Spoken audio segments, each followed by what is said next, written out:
My next two guests are Republican governors Nikki Haley out of South Carolina, Mary Fallin of Oklahoma. And ladies, welcome here. And good morning to both of you. Good morning. Good to be with you. And to you as well. Governor Haley, is the storyline on women working for Democrats, or is it wearing off?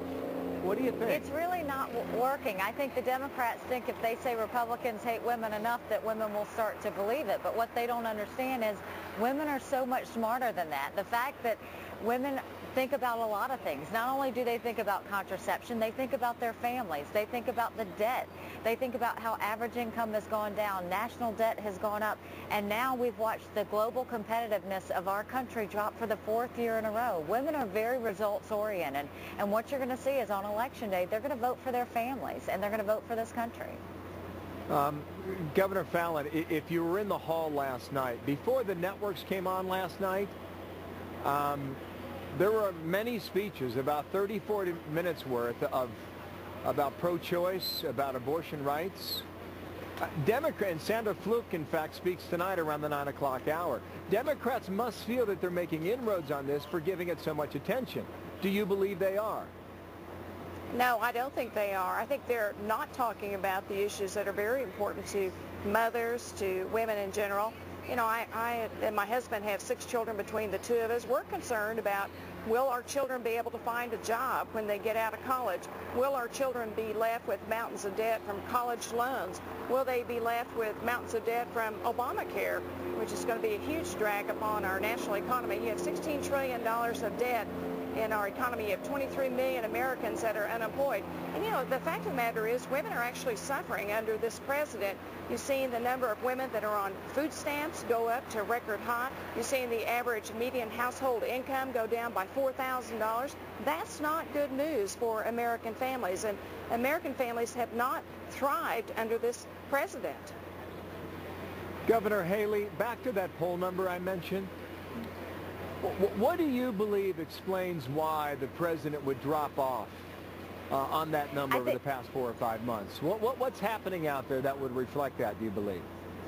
I think that the American public is now getting to the point where they're asking, are we better off than we were 4 years ago? And what they're seeing is their wallets are thinner. They all know someone that's lost a job. They see debt that their children are going to have to pay for. They wonder if their children are going to have to move back in with them because they can't find a job. All of these things that have affected them, they're now looking back and saying, are we better than we were 4 years ago? And the answer is very clear, we're not. And when you have a president that grades himself and says that he gets an incomplete, as a mom, I know when my children, if they come home with an incomplete, it basically means they've failed. And I think women are going to look at the whole picture. They're going to pay attention. I think you're going to continue to see those numbers move. Women are thoughtful, they're strong, they're smart, and they think a lot more than just one issue. To the same point with Governor Fallin, rather than the few moments I have left here. What do struggling women and mothers want or need to hear? They just want to know in order to make them feel just a little bit better that things are going to go the right way real soon. As you know, the anxiety levels are super high. They are super high. You know, women are more concerned about the kitchen table issues, about being able to take care of their families, about their husbands or themselves having a job, being able to support their families in the way that they need to. You know, I'm worried about my children. What kind of future are they going to have with America that has so much debt and deficit upon it? Big government control telling them how they can live their lives or how they cannot live their lives. Those are things I think you'll find that women are concerned about. And certainly, you know, I was getting tickled at you, Governor Haley, when you said about children moving back in. We actually had a child that moved back in with us because he had so much student loan debt. Of course, now he's back on his own. But it is challenging for our families these days. Yeah, it's a good thing you're there for your kids. But I'm sure your child doesn't necessarily want to move back home with mom and dad. You know, there is a point where you want your freedom and independence. Governor Haley, thank you. Governor Fallin, thanks to you as well, ladies. With the helicopter circling overhead, thanks for hanging in there. Talk to you real soon.